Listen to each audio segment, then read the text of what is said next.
10 তারিখ 10টি রোজা অতিক্রান্ত হচ্ছে। রমজান উপলক্ষে আমাদের সেবামূলক প্রতিষ্ঠান তাকলিবে দ্বীন ফাউন্ডেশন TDF আপনাদের সেবা করার চেষ্টা করতেছে।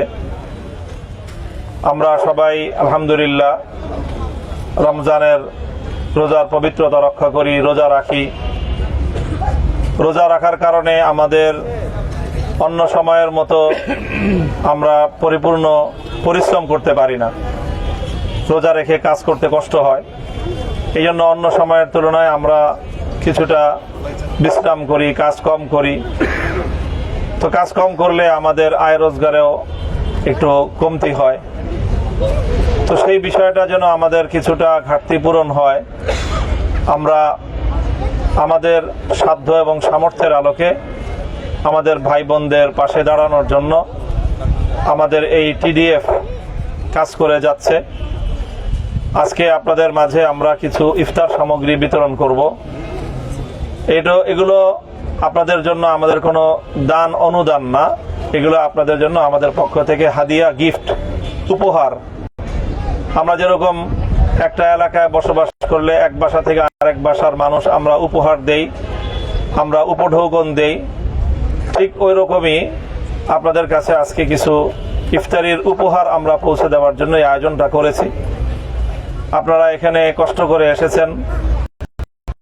আসলে আপনাদের ঘরে ঘরে যদি আমরা গিয়ে পৌঁছে দিতে পারতাম এটা অনেক ভালো হতো, কিন্তু আমাদেরকে ক্ষমা করবেন এই ব্যর্থতার জন্য যে আমরা আপনাদের প্রত্যেকের ঘরে যেতে পারি নাই। আমরা অল্প অল্প জায়গায় কাছাকাছি যারা তাদেরকে একটু একত্রিত করে তাদের কাছে আমরা এই উপহারটুকু পৌঁছে দেওয়ার উদ্যোগ নিয়েছি। কারণ আমাদের আসলে ব্যস্ততাও আছে, সময়ের অভাব। প্রত্যেক ব্যক্তির ঘরে ঘরে গিয়ে শত শত হাজার হাজার মানুষের কাছে তো আমাদের পক্ষে সময় কুলাবে না। তো এই জন্য আমরা আপনাদেরকে এই কষ্টটা দিয়েছি। আমি এই জন্য আপনাদের কাছে একান্তভাবে ক্ষমা প্রার্থনা করছি যে আপনারা একটু সময় দিয়ে এখানে আপনাদেরকে আসতে হলো। আমরা আগামী দিনে এটাও চেষ্টা করব যে আপনাদের ঘর পর্যন্ত আপনাদের কাছে গিয়ে আমাদের ভলেন্টিয়ার এবং আমাদের স্বেচ্ছাসেবকরা আপনাদের পাশে সহযোগিতার হাত বাড়িয়ে দেওয়ার জন্য আমরা সর্বাত্মক চেষ্টা করব ইনশাআল্লাহ। আমি আপনাদের কাছে দোয়া চাই যে আপনাদের পাশে আগেও ছিলাম, ইনশাআল্লাহ এখনো আছি, ভবিষ্যতেও থাকব। আমরা আমাদের এই এলাকাটাকে সুন্দর এবং শান্তিপূর্ণ হিসাবে রাখতে চাই। মানুষের মধ্যে যেন ভ্রাতৃত্ব বন্ধন থাকে, মমতার বন্ধন থাকে, ভালোবাসার বন্ধন থাকে। কেউ যেন কারো উপরে জোর জুলুম না করতে পারে। জোর করে আরেক অধিকার কেড়ে নেওয়ার এরকম চেষ্টা যেন কেউ না করতে পারে।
আমরা